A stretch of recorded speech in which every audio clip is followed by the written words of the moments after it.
relative. There are sales leaders, for example, since we're talking about that they just have different definitions for what they think good is versus great. Someone who thinks somebody's great could just be good in someone else's eyes. It just depends on who you're asking.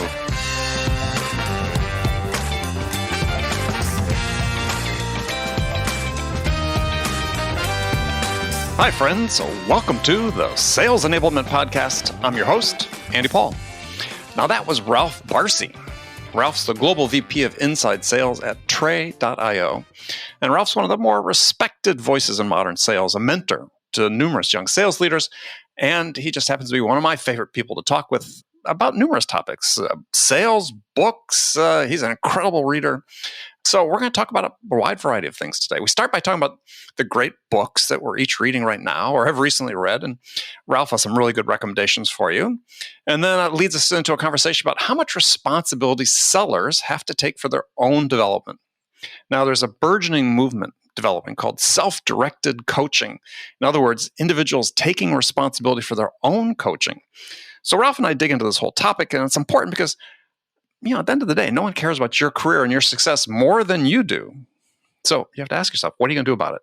We also dive into Ralph's 4 pillars of standards of sales excellence: process, proficiency, professionalism, and performance, and what these mean in terms of how we enable sellers and how we enable managers. And this is a fascinating discussion you'll definitely want to check out. Now, before I get to Ralph, I want to remind you to subscribe to this podcast wherever you listen to it.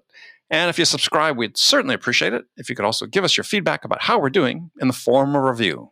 Okay, thanks. Let's jump into it. Ralph Barsi, welcome back to the show. Thank you, Andy. How are you? I'm doing well. It doesn't feel like we've known each other forever. It does. Thank you for saying that. The feeling's mutual. Right. And how many times have we actually seen each other in person? I think once, if not twice. There's people in life that you meet, you think, we could just talk about anything forever. True. And we may do that today. I love it. I'm in. It may not be about sales, but we're going to talk forever. I've often likened life to, rooms full of tuning forks. And when you walk in, you're set to the same pitch as maybe a few others in the room. And you'll only resonate with a few where others won't even know you're in the room. And, right. You're one of the guys who's clicked with me pretty much every single time. So yeah, well, likewise. Yeah, it's there are these people you meet in life. It's like, oh yeah, I could spend a lot more time with that person. So same. Unfortunately, we're separated by most time by 3,000 miles, but whatever. All right. So one of the things we share an interest is reading. Now we talk about books a lot, and you've got on your personal website the list of 100 books people should read. But I just thought, okay, let's start off talking about books we've read recently, because I'm sure you've got a bunch, and I've got a number that I've read that I want to tell people about as well. So, cool. So give me one of yours. We'll sort of trade. Sure. So at this very moment, I'm reading a book called The Millionaire Real Estate Agent by Gary Keller. Keller Williams, I take it. That's it. So okay. He also wrote The One Thing, which is a fabulous book. Yes. It introduces what's known as the domino effect. Maybe we could talk about that later, but I just like his style, his approach, and I'm a nonfiction fan. I like business. I like reading about leadership, sales, and one thing I've loved about Gary's books and books of this nature are they don't avoid the topic of mindset. It's always at the forefront of the book. And I think it's so critical to write about mindset, talk about it. And this is just one of those books that just nails it. Yeah, well, I think when people hear mindset, and I know I'm sorry for this, is they tend to think about motivational speakers and so on, which I like some of that, some I don't like, sort of self-help type thing. But for me, mindset is also curiosity. That's right. And for me, that's been my primary way of navigating life. Yeah, it's being curious, inquisitive, wanting to grow and develop, hone in on certain skills and competencies. I think you're right. It falls into that same umbrella. And was just having a conversation with somebody right before we got on is resilience. Again, I think is another part that's for me maybe the top two, characteristics perhaps you want to have in sellers is curiosity and resilience. Without question. And attitude, a great attitude. Mm-hmm. You're going to hit more rough patches than not. And, you've got to have that purpose from within that's driving you to just pick yourself up, try to gain traction and momentum. And that requires attitude. Well, I think it's one of the things you can learn from sports. And I'm always sort of a little leery of sports analogies and sales because I think they're overdone at times. But the fact is, and you hear professional baseball players talking about this. Generally, they play 162 game season. Can't get too high, can't get too low, because if they got amped up for every single game, they'd be an emotional wreck by the end of the season. I love it. Yeah. And it's just, you have to have this, but they take losses hard. I'm sure that eats away at coaches. Why I'd never want to be a professional sports coach. But you got to bounce back. And they're constantly trying to master their craft. I mean, they go out and do batting practice every day. They, pitchers, practice, various drills every day, as well as pitching multiple times a week when they're not pitching, or throwing multiple times a week when they're not pitching. It's like, they're constantly working on their craft. That's right. Yeah, that's right. Did you, Andy, ever read the book by Jim Collins, Great by Choice? Yeah. Well, I read Good to Great. I'm not sure I read Great by Choice. It was the follow-on to Good to Great. But anyway, I'm bringing up that title because he introduces the 20-mile march in that book, which is, you never get too high, never get too low. You stay very consistent day by day. Are you familiar with the fable? I could tell you in a minute. It won't take too long.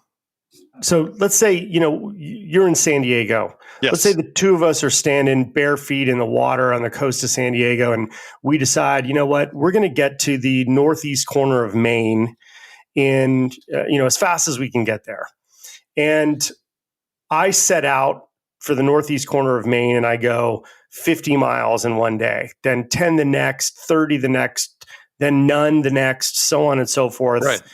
If it's raining, I'm not doing anything. If it's sunny outside, I'm going as far as I can go. Right. Where you, on the other hand, no matter what happens, you're going 20 miles. And the next day you're going 20 miles, so on and so forth. Well, by the time I get to the northeast corner of Maine, you've already been there like 3 months. Because you were even keel, you knew where your thresholds were and where your limits were on the high part and on the low part, and you never surpassed either one of them. And you were steady Eddie all the way through, and it's very similar to that. It's just grinding it out every day. I'm a drummer, so it's going over the fundamentals and the rudiments of drumming over and over and over again to polish the chops and, to your point, master the craft. Yeah, and you bring to mind a favorite quote of mine, which I found, I think, in Forbes magazine in my 20s. So, about 100 years ago. And it was a quote from, at the back of Forbes, the back page was always full of quotes and other things. And it was from Paul Tillich, who is an American philosopher, theologian. And this struck me, and I cut it out, and I think I have the original still somewhere. It's on a refrigerator for a long, long time. And the quote was, to the point you just made, is the awareness of the ambiguity of one's highest achievements, as well as one's deepest failures, is a definite symptom of maturity. The awareness of the ambiguity. Right. Love of one's it. highest achievements as well as one's deepest failures. And that just stuck with me. And that's really been sort of a guiding principle for me throughout my life, my work life in particular, is it's all in the grand scheme of things, what does it really mean, right? Exactly. To win a deal or to lose a deal, it's not a judgment on me as an individual, but also it's just keep it in perspective. That's right. It doesn't define you as a person, those events, whether they're great or not so great. Also, it kind of behooves you to detach almost emotionally and kind of see yourself as objectively as you can, so that you can learn from the successes and the losses, and you could take those learnings to teach others. Pay it forward. Yeah. That's the way I see it. Absolutely. Well, a book I read recently that I really enjoyed was by one of my favorite authors, is a guy named Michael Bungay Stanier, who wrote a book called The Coaching Habit, which to me is such a marvelous book. It's a great sales book. When he takes you through with his 7 questions that you ask to coach somebody, yeah, it's the same questions you'd ask if you're if you're working on a deal, talking with a customer. Mm-hmm. But he wrote a follow-on book to that called The Advice Trap. And again, for managers, it's talking about be humble, stay curious, and change the way you lead forever. And it's talking about, how do you avoid, displaying your knowledge as opposed to helping somebody find an answer to their problem, right? And he talks about what he calls the advice monster we all become. We want to make recommendations, we make suggestions, as opposed to following the questioning habit to enable people sort of say, oh yeah, well, that's what the problem is, and this is why it's important to me, and yeah, you could maybe help me do this, but this is why, this is what I've learned about how to address it. Let's get into that a little, because first of all, those are 2 books I now have to buy and read. That's number 1. Number 2, is he suggesting rather, that we're sharing advice and guidance based on the answers to questions that we've asked first? Well, no, not an advice monster is basically, aren't asking the questions, right? I mean, it's coming from a position of making it about you as opposed to the other person, right? Which I think is a common failing of managers. And secondly, is are you there to identify the problem and solve it for somebody, or are you there to help them solve this problem? Mm-hmm. You definitely want to teach them how to fish. Yeah. And in Michael's books, I sort of just lay it out so clearly. So, both, and the coaching habit I've been raving about for several years now, and he's sold a ton of these books. I mean, it's amazing, but I'm sure the Advice Trap will be as successful for him. Well, I've noted them both, and they'll probably be in the mail within the next 24 hours, because I do love reading, and I appreciate you even bringing up the whole topic of books, because I do love them. Yeah. Well, I figured, I think I'd calculate, I wrote this recently in a post, but I think during the first 2 months of the shutdown, or month and a half, 2.5 months, has read 31 business books and like 18 novels or something like that. I mean, it's just, I sort of read. Yeah, it's a little faster than I normally read. But if I'm doing a couple hundred interviews a year on this podcast of a lot of people who've written books, then you read a lot of books. Yeah, you just devour them. Yeah, well, it's fun. I mean, another one I read recently is really interesting, and he'll be on the show. We've interviewed, but we held off on the publishing the interview because the book got held up for publishing because of the pandemic. But by a professor from Wharton, Jonah Berger, the book called The Catalyst, How to Change Anyone's Mind. And another excellent book, and actually as much as about not really being persuasive as much as about how to engage other people in ways that don't erect barriers to change. So, as he said, everybody has a persuasion radar, or persuasion resistance, I think as he called it. It's, how do you engage? How do you find that common ground? How do you find that middle ground, the set of shared experiences perhaps that enable you to talk with somebody who maybe has a completely opposite point of view from you on something? Right. And it gives several great examples about how this happens, and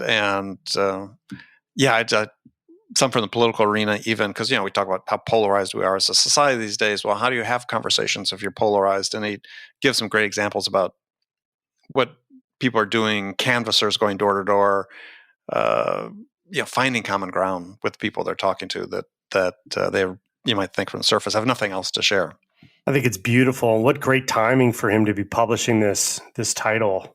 Yeah, and also very sales oriented. I mean, he has a great quote toward the end of the book, which I love. He quotes this behavioral scientist Kurt Lewin, who once noted, "If you want to truly understand something, try to change it." Unquote. He said, but Berger goes on to say, but the reverse is also true. To truly change something, you need to understand it. Ooh, deep. And that should be on the wall of every salesperson in America. Deep. Yeah. It reminds me of seek first to understand, then to be understood. Right. Dr. Stephen Covey. That's right. Yeah. So good. Yeah. Another one that's on my list. I heard an interview with Dan Heath. Sure. The Heath brothers, but he's got his new book, Upstream. Yeah. Was that the Made to Stick brothers? Yes. Okay. I'm And with so you. this is this solo book, and I remember hearing him on the Armchair Expert podcast, which is my favorite podcast, and it's about systems thinking. It's about understanding how to solve problems, and there's this great quote. I remember he talked about in the interview, which I went home and looked up as I was running at the time, but I think it speaks so perfectly. What goes on in sales is from Edwards Deming, who was this quality control guru. Sure. Whose quote was, quote, "Every system is perfectly designed to get the results it gets." Very true. Isn't that true? I'm writing it down. That's why I'm quiet, because it's so true. I mean, think about it. If something speaks to sales processes in spades, that is it right there. That's the one. And it also, again, reminds me of systems over goals. Yeah. Exactly. You got to be dialed in with systems and processes if you want to get anywhere sustainably. Yeah. Well, so that's something that's always, when I talk to so many people in sales, as I do, and live in that world, but it's like, we have processes that people follow, especially in sort of the SaaS world, that, to my way of thinking, don't produce great results in general, right? I mean, I think abnormally low close rates, and it's not true across the board, but it's sort of out there, right? Yeah. And it's like, okay, so our answer is oftentimes is, if we know what our conversion rates are all the way through the funnel, and we know that if we put a certain number of stuff, or crap as I like to call it, in the top of the funnel, we'll get X amount out at the bottom. That's right. And so the answer to growing is if we want to grow 15%, we got to put 15 or 30% more crap into the top of the funnel in order to hit that growth number. And instead of saying, well, wait a second, what if we say, let's start at the beginning, instead of closing 1 out of every 5 deals, instead of having a 20% win rate, let's try 25% win rate. What would the impact be on going backwards on every step of our process? And I've yet to run into a CRO that says, oh yeah, let's look at it that way. Right. I'm sure must be somebody out there, but it's like, let's start there. Yeah. Those are the outliers. Right. Let's look at systems. Let's look at our system. Let's not just take it for granted this is the way it has to work. Well, we tend to measure, we've started at least measuring our teams on their adherence to process, because it's that important. And so how do you do that? Well, on my team, we have what we call standards of excellence. It's 4 pillars, or 4 Ps rather: performance, process, proficiency, and professionalism. And in the process column, on a monthly basis, we allow our reps to do a self-assessment and rank themselves 5 to 1 in categories that are beneath each of those headings. 5 being, they're just exceptional. They're experts sought out by their peers, where 1 is the complete opposite, where we're constantly managing them. They're pretty close to not having a clue of what's going on. Mm-hmm. So they'll self-assess, and then the leaders will assess along with them, and then they'll come up with an overall score, which essentially ranks them among their colleagues for a given month or quarter. And what's really, really good about this is, specifically for, let's take sales development reps, most, if not all of them, are aspiring to become salespeople. They want to be AEs at some point. And hiring managers in subsequent roles, whether it's in the field organization or otherwise, can take a look at the patterns over time of how well they did in process versus how proficient they got over time, and how they evolved as representatives of the company and the offering, how well they did in performance, and are they carrying themselves professionally, to discern whether or not this is someone who's going to produce sooner rather than later once they're hired into this new role. And it just so happens that I'll come back to center here.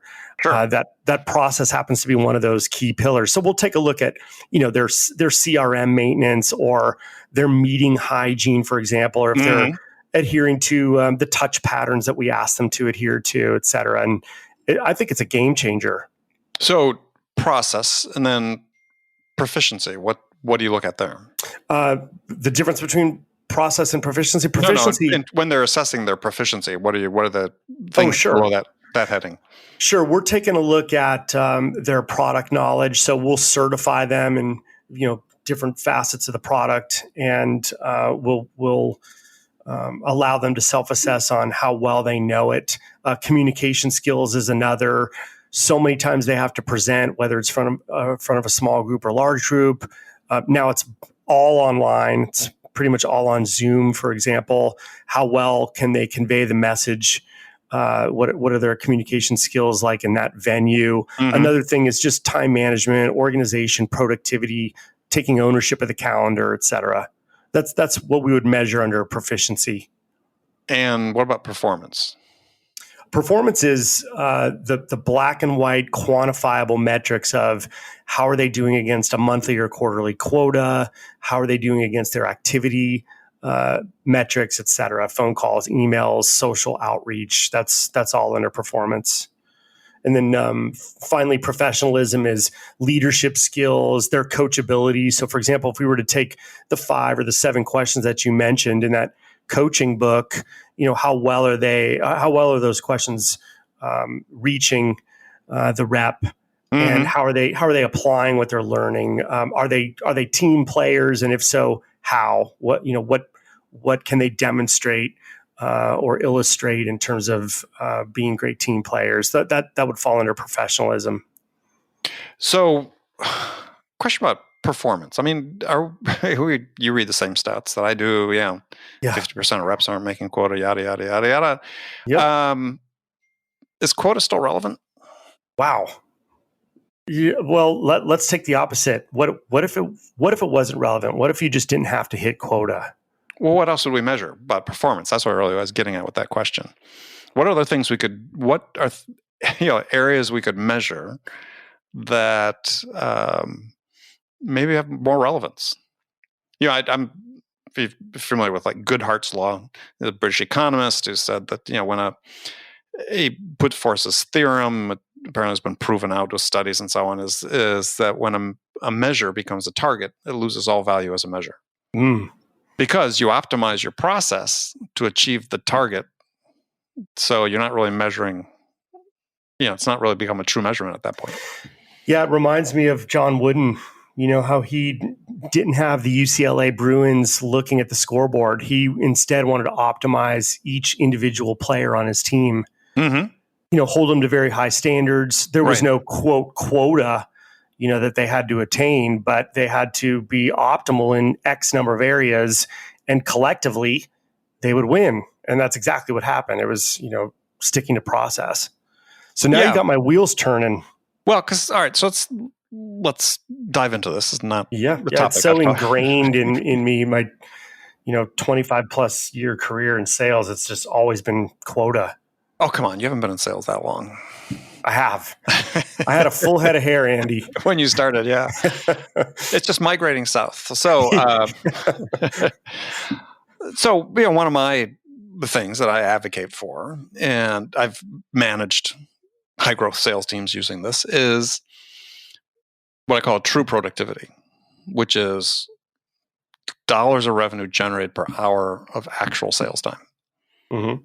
And for me, that became a metric that gave me more information to use to correlate what we're doing to what was succeeding, what was working for us. And on an individual level as well as an organizational level, it gave me a more accurate way to sort of calculate what our actual capacity was to sell. Because if we're limited by time, if I know how much revenue I can generate in a per unit of time, it gives me a better sense of, okay, what can we really truly do? Sure. And, because I always am amused, and I tell the story, I was speaking to a group of CEOs of portfolio company of a private equity firm, and this was last year, and I said, well, I'm sure you're all planning on raising quotas this year.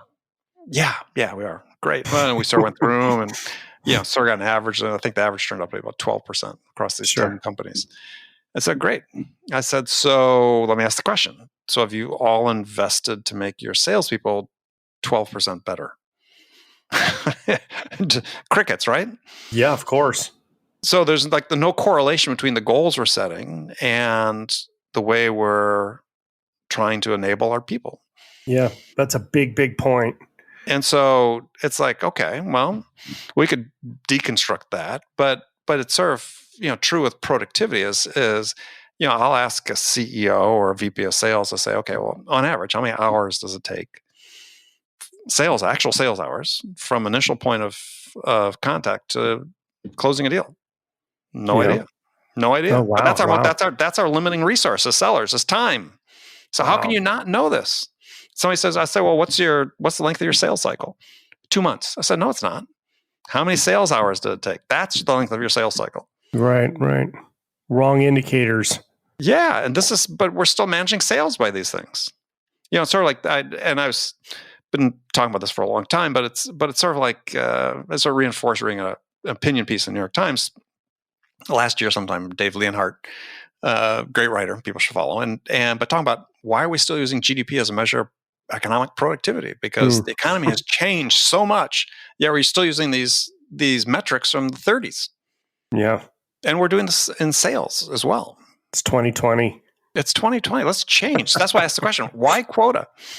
If I could measure somebody's productivity and say, I'm going to help you increase your productivity, not the quantity of things you do, but the amount of revenue you can generate per hour of being, in, quote unquote, in front of a customer. Well, it definitely shines a bright light on our friends in enablement. Yeah. Because this is where they can really step up.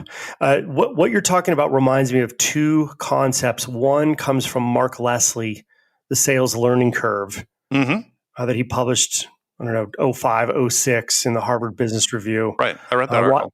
I got to see him present his idea about the sales learning curve at a luncheon hosted by Sequoia Capital. I once worked for a company that was backed by Sequoia, so I got that opportunity, and it, basically it helped me put the leader cap on and take a look at the ROI that a business expects from an individual contributor. But what it doesn't talk about is the enablement of those individual contributors to meet those goals sooner than later. The second concept is Mike Watkins, the First 90 Days book, which I highly recommend, where he talks about the break-even point, where you arrive at a company, for example, as a new individual contributor, and you are a consumer of value. And until you become a contributor of value, i.e. close your first deal, you've not yet hit that break-even point where that return on investment starts to be shown. So I just think that quota is going to allow to measure, progress in the sales learning curve, and it's also going to help measure hitting the break-even point sooner than later. But it requires enablement without question. Maybe that's why, a lot of companies, especially in the enterprise segment, are looking for a lot more seasoned account executives who they don't really have to train. You know what I mean? not that they ever were trained, right? But yeah, right. That assums, right? Yeah, correct. I mean, trained in the sense they have experience. Yes, but trained by life. Trained by life. School of hard knocks. Right. Well, I mean, I think that's true, but the fact is, there's a limited number of those people. True. Yeah. Right. They are the minority. Everybody wants to hire superstars. It's like, I again, always get amused by books is, how to hire superstars, quote unquote. And it's like, there just aren't that many of them. I mean, right. And this is a question I'm interested in your take on this, is when did good become bad? Right? When did good become bad? Because right now it's, it needs to be great, exceptional. Yeah, it has to be exceptional. What happened to good? Give me a team of 10 good salespeople versus a team of 10 that are 3 excellent and 7 okay. Right. I want good. You'll take that all day. What is wrong with good? And yet this has become, we've maybe because we feel the need to sensationalize everything, but it's like, reach for the superstars. It's like, yeah. Okay, you go do that. Yeah, you go do that. because first of all, superstars, as you've probably seen, they're contextual. I mean, and this whole thing is, I've been great at these 3 other companies selling this type of product, and we're coming over here. It's like, I just don't think that person's going to make it here.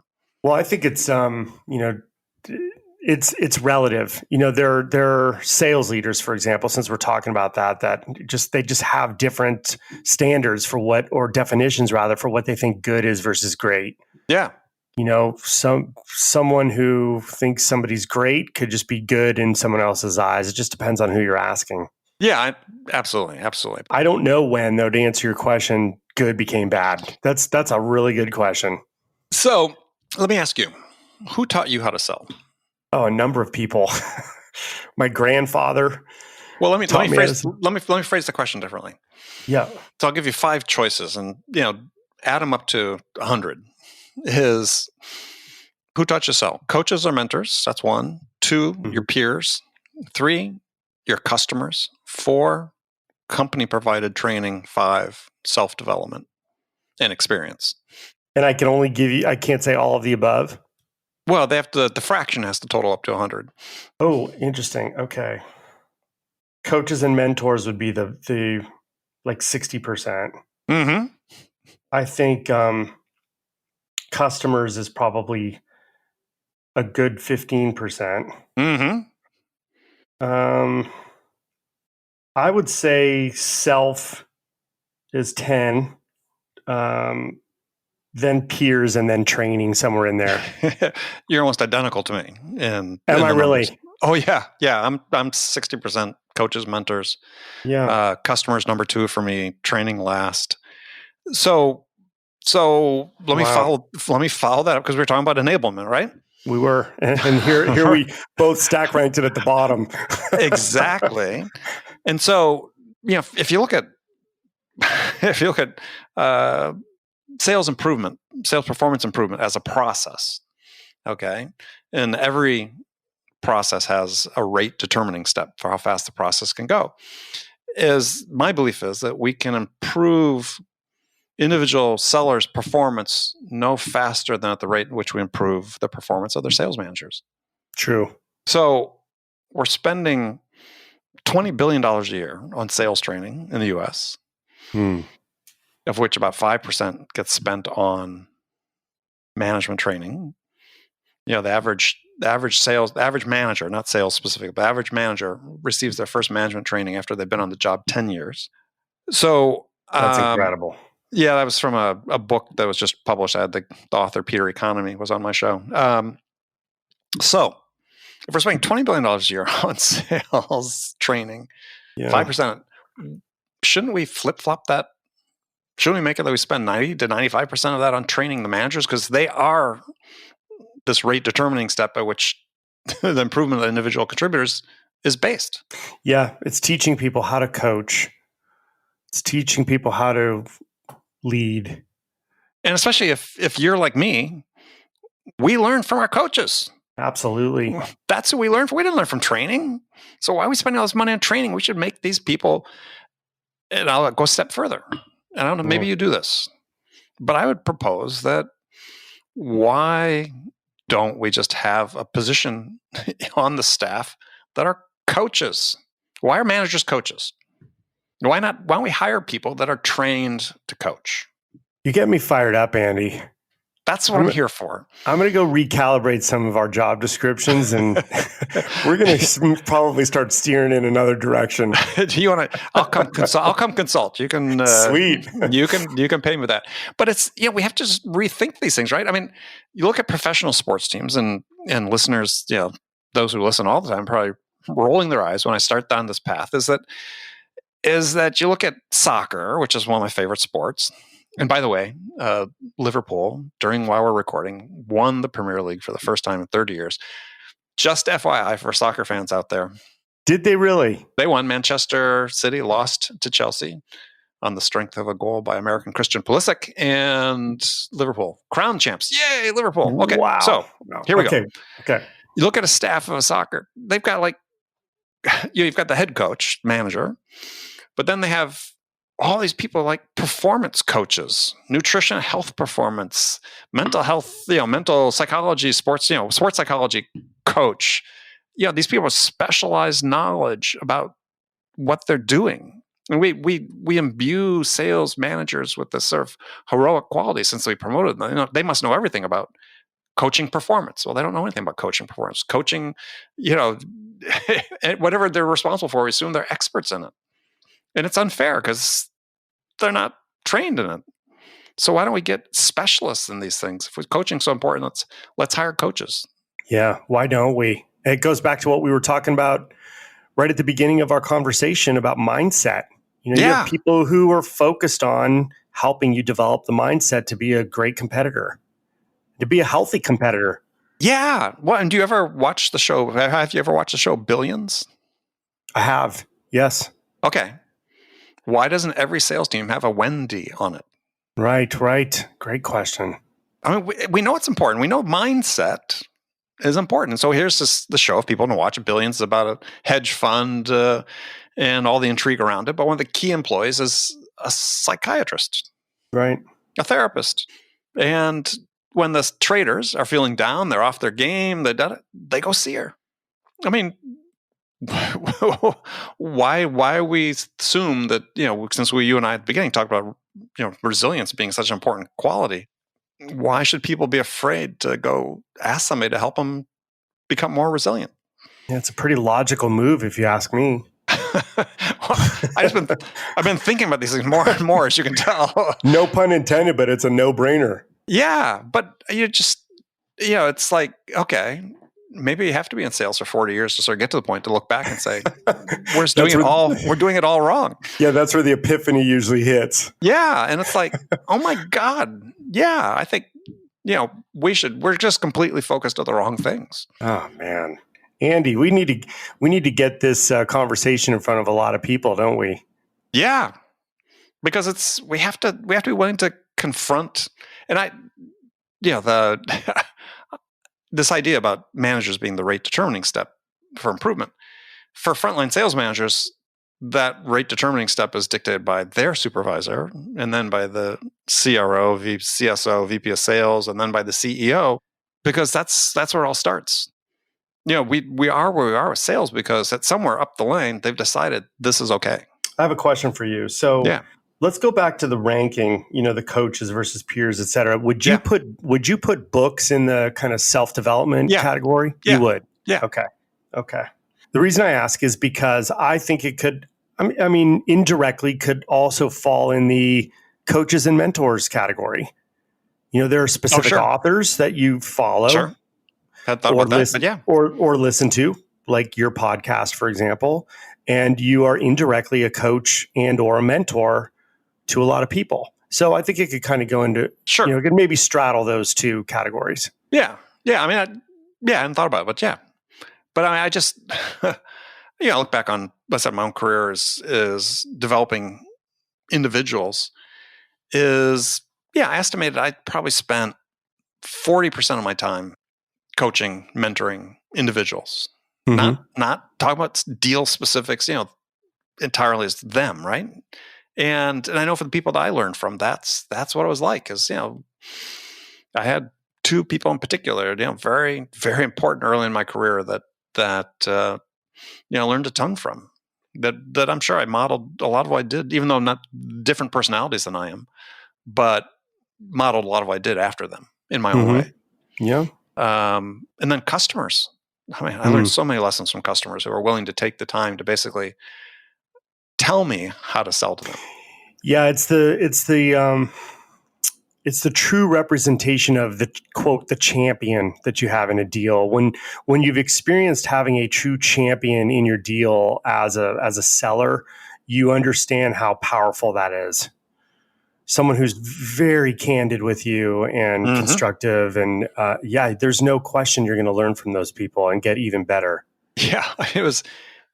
I told the story recently. I was trying to sell to this one retail chain, and it was pretty early in my career, and the owner and I, we hit it off, and I again, I have no idea why. I mean, I said I was 22, 23 and looked 12. And, but, he's entrusting his business to me helping him with this decision. But, the order wasn't coming, and I was sort of getting increasingly antsy about it and perhaps forgetting some of the basics. Because, we had this great personal relationship. And finally one day, after I'd gone out to see him like the dozenth time, thinking I was going to get the order and not getting it, he basically told me, he says, problem is you want it too much. And so he was holding out on me intentionally to teach me the lesson. Wow. Did it stop you in your tracks? Hell yeah. It was right about that same time I got that quote from Tillich. It was like, oh, got it. Right. Yep. I mean, I'd done everything right. We'd built the relationship, great connection.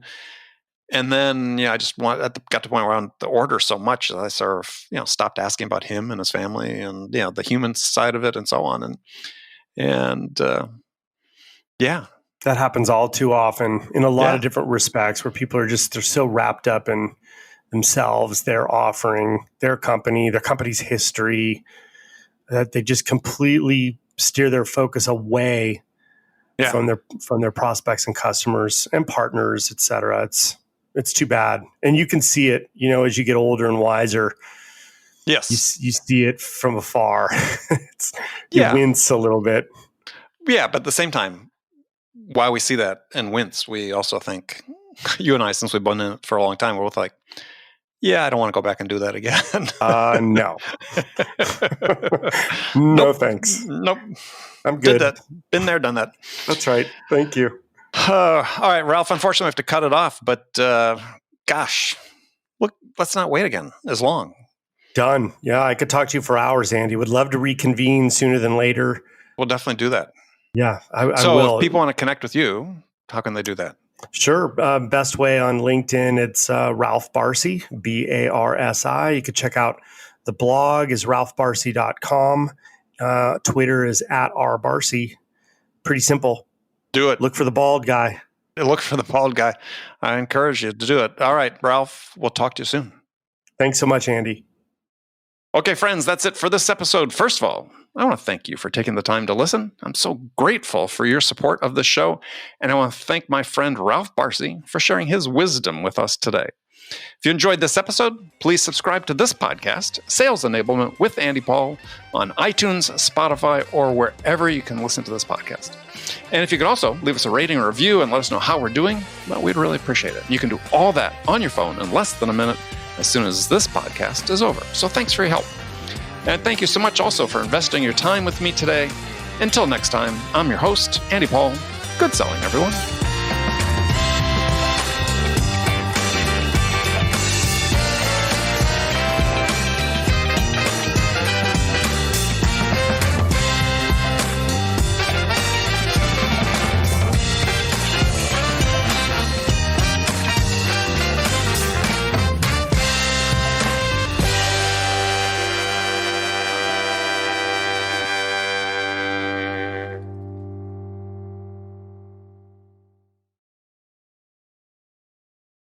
RingDNA is the leading sales enablement platform that uses AI to help scale business growth.